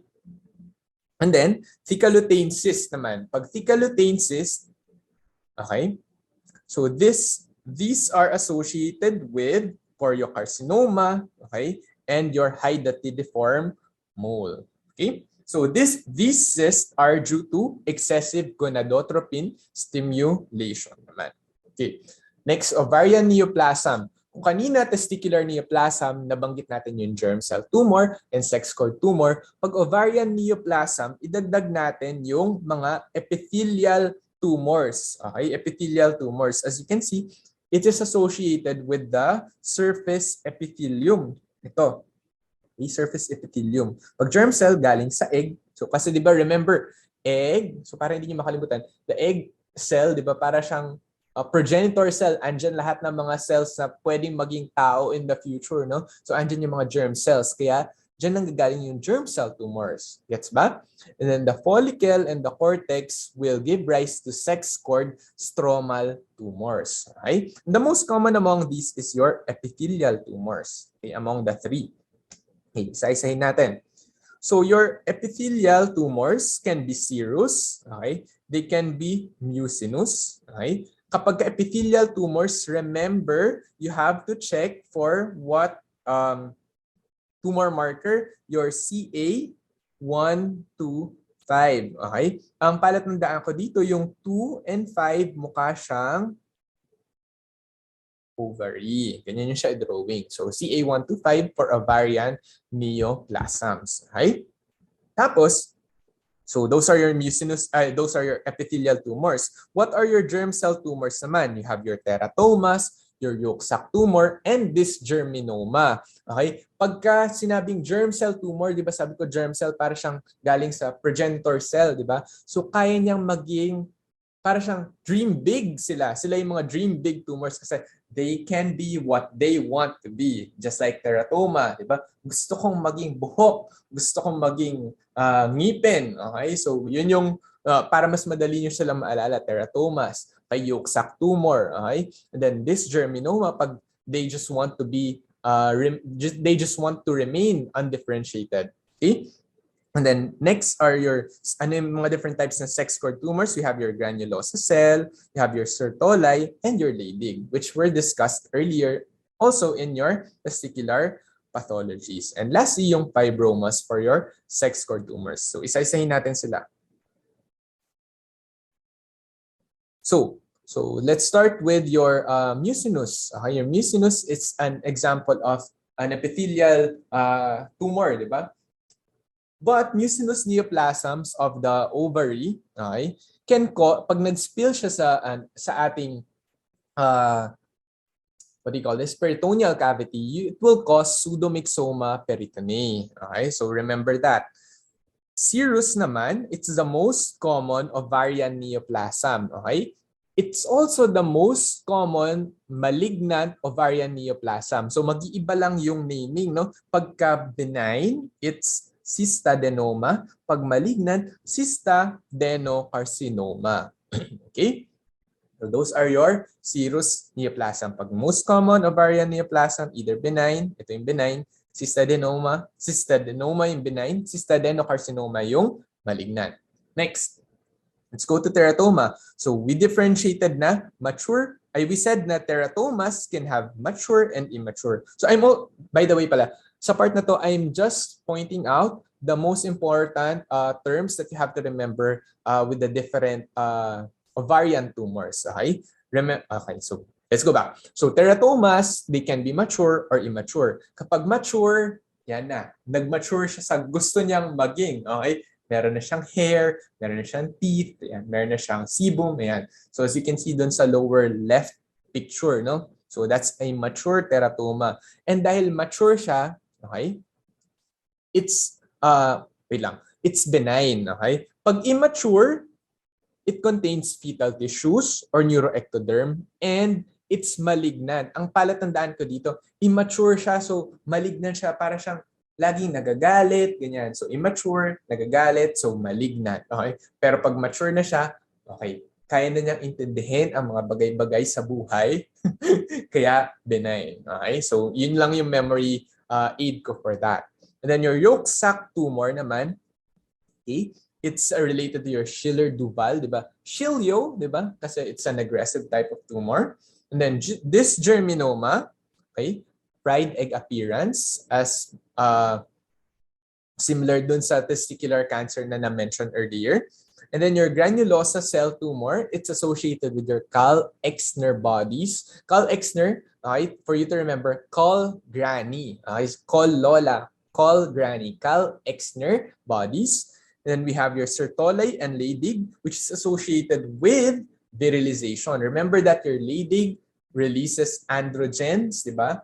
And increased level of androgen will cause virilization. And lastly, fibroma can present with Meigs syndrome. Okay? Meigs syndrome is, ano yung tatlo? Ovarian fibroma, ascites, and pleural effusion. Okay, ovarian fibroma, ascites, and pleural effusion. So ito lang, isang picture lang yan ng pseudomyxoma peritoneae. Nasaan yung pseudomyxoma? Ito yan. So mucinous substances na nag-spill sa ating peritoneal cavity. Okay? Due to a mucinous neoplasm of the ovary. Pwede rin siya sa appendix actually. Okay? Next, let's differentiate now the different uterine pathologies. So tapos na tayo sa ovary, uterus naman. So differentiate natin si adenomyosis with your endometriosis. So pagka adenomyosis, nauna yung PE. So pag adenomyosis, sa history, sasabihin ng pasyente, meron siyang abnormal uterine bleeding, lagi siyang dinudugo, may dysmenorrhea. Very important yung dysmenorrhea in the history. And kapag pinalpate mo, anong mafe-feel mo? It's uniformly enlarged. Tinanong to sa amin nung PrevMed about adenomyosis. So uniformly enlarged uterus, adenomyosis, automatic. Pero let's differentiate it with endometriosis. Pag endometriosis, ang presentation niya is cyclic pelvic pain. Okay? Kasi, di ba, ano ba yung common sa adenomyosis and endometriosis?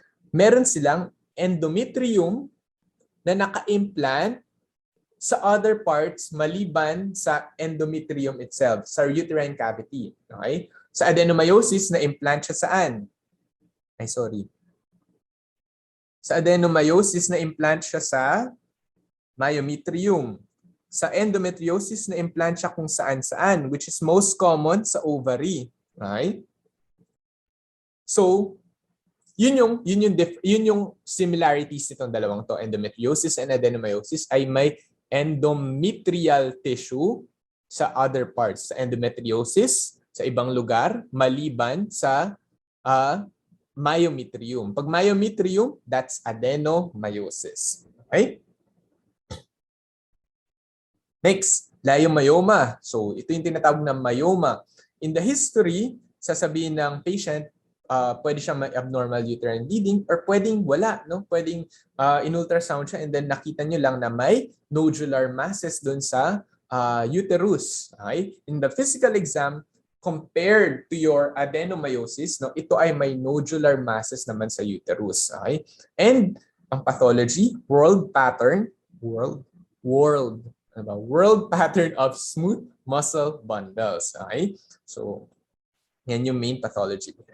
then uterine pathology, particularly your endometrial cancer, we can divide them into two, type 1 and type 2. Pag type 1, yan yung endometrioid. Okay? Type 2, ito yung serous. Okay? Pag clinical background, paano natin sila ma-differentiate based on the clinical background? Pag sinabing type 1, okay, sila ay due to an unopposed estrogen. Ano ba yung unopposed estrogen? Example, kunwari, nagtitake ka ng mga OCPs, ganyan. Or for example, you had wala kang baby or hindi ka nagkaroon ng baby throughout the rest of your life kasi ano ba nangyayari pag nagiging pregnant ka, di ba bumababa yung level ng estrogen. So kapag nulliparity, di ba? Ang nangyayari is continuously exposed ka to estrogen. Obesity can also be associated with this one kasi remember that fats, peripheral fats, diba, can convert your testosterone to estrogen. Okay? Your type 2, it's associated with atrophy of the uterine cavity. Okay? And then, mutation for your endometrioid type is your P10, while for your type 2 is your TP53. Pag P10, tandaan nyo, hin-highlight ko na siya dyan, N for P10, N for endometrioid. Okay? And then age is usually younger, no? Pagka type 1, mas matanda yung type 2. Okay? Sino yung mas aggressive dyan? Si type 2. Okay? Mas aggressive si type 2. Okay? Pag pangit, serious, no? Pangit, serious, atrophy. Okay, atrophy, pangit din yung cells, no? Nag-atrophy na. So remember pangit, type 2. Okay? And lastly, in our discussion, we have the breast pathologies. So konti na lang to. So I just want you to know about the different clinical pearls, no? Na pag kasi mahirap i-differentiate yung mga different breast pathologies based on the clinical presentations, no? Pero pwede nyo silang gamitin as clues, no? Kapag kasi ang gold standard, di ba, to differentiate your diagnosis in breast pathologies ay biopsy, di ba? Pero they can be used to help you aid in the diagnosis. Okay. Pag yung patient nag-present with pain, you will consider you will think of pathologies that are benign usually, no? Pag may inflammation, think of infectious. Usually infectious yan. Pero may isang cancer na nagpresent with an inflammatory reaction. That's your inflammatory carcinoma. Discuss natin later. And kapag ka may palpable mass, unang-una mong isipin, pwedeng cyst, pwedeng fibroids, wrong spelling, fibroids, no? And carcinoma. Pero pag may nipple discharge, no, you suspect cancer. Okay? Then, ano naman yung mga different mammographic findings? Pag rounded densities, large, tsaka konti lang, no? Tsaka hindi kumpul-kumpol, that can be benign. So think of benign pathologies. Pag irregular densities, think of malignant. Okay. Next, hinighlight ko to. So this is found in your USMLE step 1, no? Kasi it summarizes everything, no? Na kung saan nang gagaling yung mga different pathologies. So, tingnan natin. So, ang ginawa ko dito, I'll give a clinical background and I'll give the primary impression and the important notes to remember. So, kunwari, dumating sa inyo yung pasyente, 20 to 50 years old, premenstrual breast pain or lumps, ganyan. Nag-present siya with premenstrual breast pain or sumasakit yung dede niya kapag bago siya datnan, no? So primary impression, fibrocystic changes. Okay? So related to blue dome cyst. Pag naman yung pasyente, sabi niya, natamaan kasi ako dati, tapos meron ako nakakapa na bukol dito sa area ng dede. Okay? Consider fat necrosis. Okay? So it's due to a necrotic fat naman. Okay. Kunwari, the patient is less than 35. Small, well-defined mass, may nakapa siya sa breast niya, no? Mobile, which is less likely a malignant pathology, di ba, pag mobile. And then, increased size with increased estrogen. So, you consider the most common, your fibroadenomas. Okay? So, it's a tumor of fibrous tissues and glands. Pag serous or bloody discharge, think of intraductal papilloma naman. Okay? So intraductal papilloma. As you can see doon sa picture, no, saan siya makikita? Doon sa ducts. Okay? So pag nasasagi siya, pwede siya mag-bleed. Okay? So can present with serious or bloody discharge. And then, for example, the patient naman presents with old age, no, age 50, large mass. The keyword here is large mass. The primary, pero wala siyang significant systemic sign, meaning hindi siya probably malignant, no? So the primary impression should be phylloides tumor. Okay? Ang important to note about phylloides tumor is your leaf-like lobulation. But some may become malignant. Okay? Lahat ng mga diniscuss natin earlier from phylloides going back, all of those are all benign. Okay? Now we go to breast cancer or malignant. Okay? So usually these are seen during what age? Okay? Postmenopausal. And the most common location sa breast ay sa upper outer kasi dun yung pinakamadaming breast tissues. No? Dimpling is associated with Cooper's ligament, di ba? And ano yung mga clinical buzzwords na kailangan yung tandaan? BRCA1, BRCA2, think of breast cancer. Pag BRCA2, men, breast cancer, no? And increased estrogen exposure. Ano nga yung mga conditions na mataas yung exposure sa estrogen? Nulliparity, di ba? Postmenopausal obesity, di ba? Sabi ko kanina, adipose tissue converts your testosterone to your estrogen. And absence of breastfeeding. Okay? So just to give a quick summary of the molecular subtypes, so we have 3, luminal A, luminal B, HER2, and triple negative. Pagka ER positive, automatic, di mo na kailangan mag-isip, luminal yan, luminal A or B. Ang difference lang nila, si luminal B has a high proliferation index and the treatment is tamoxifen. Because tamoxifen, remember, it is an estrogen receptor partial agonist. Okay? Estrogen receptor partial agonist. Then, pag meron ng positive na HER2 receptor, automatic HER2 enriched. Okay? Triple negative, wala lahat. Walang receptor. Walang HER2, walang ERPR. Okay? Proliferation ng dalawang remaining ay mataas compared to your luminal B. The treatment for HER2 is trastuzumab. Treatment for triple negative ay mga PD-L1 inhibitors. Okay. So, puntahan natin yung mga carcinoma in situ summaries. No? We have DCIS or your ductal carcinoma in situ and your lobular carcinoma in situ. Okay? For the two, intact yung basement membrane nila. Remember, in situ. Diba? Hindi pa siya nag-cross sa ating basement membrane.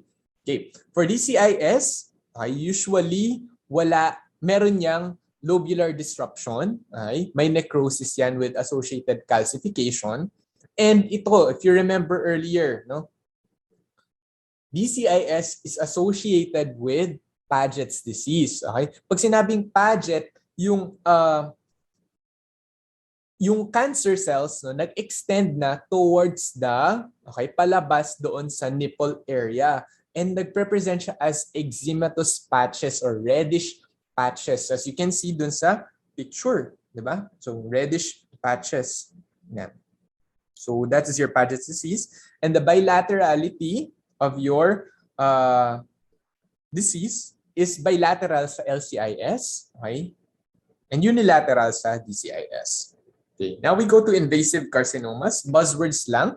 No? Pag invasive ductal, it's hard. Bakit siya hard? Because of a prominent dysplasia. No? Mataas yung dysplasia na nakikita sa mga invasive ductal carcinomas. Invasive lobular presents rarely with mass kasi wala siyang masyadong desmoplasia. Medullary presents with soft mass. Okay? Invasive lobular will present with Indian filing. As you can see dun sa picture, Indian filing parang isang linear cell part, ano tawag din? Isang linear cells lang sila. Okay, linear lang yung formation ng mga cells. Dahil mababa yung tinatawag nating E-cadherin. So low, low E-cadherin. Okay, low E-cadherin. Okay, Indian fighting. So medullary, anaplastic cells yung presentation. And kapag ka-inflammatory, ang presentation niyan, di ba? Peau d'orange. If you remember, di ba? If inflammatory kanina, sabi ko ano yung consider nyo mainly? It should be your infections, di ba? Pero rarely it can cause your inflammatory. It can be due to inflammatory carcinoma. So, peau d'orange. Right? So, yan yung peau d'orange. Okay. So, that's it for your genesis pathology under kidneys, lower urinary tracts, the male and female reproductive pathologies, and your breast pathologies. Okay? So, see you next time. Okay? Aral na mabuti. And remember na mag-aral kayo para sa pasyente ninyo. Okay? Not only to pass the boards. Okay? So, for you to become great doctors in the future. Okay? Bye-bye. Good luck.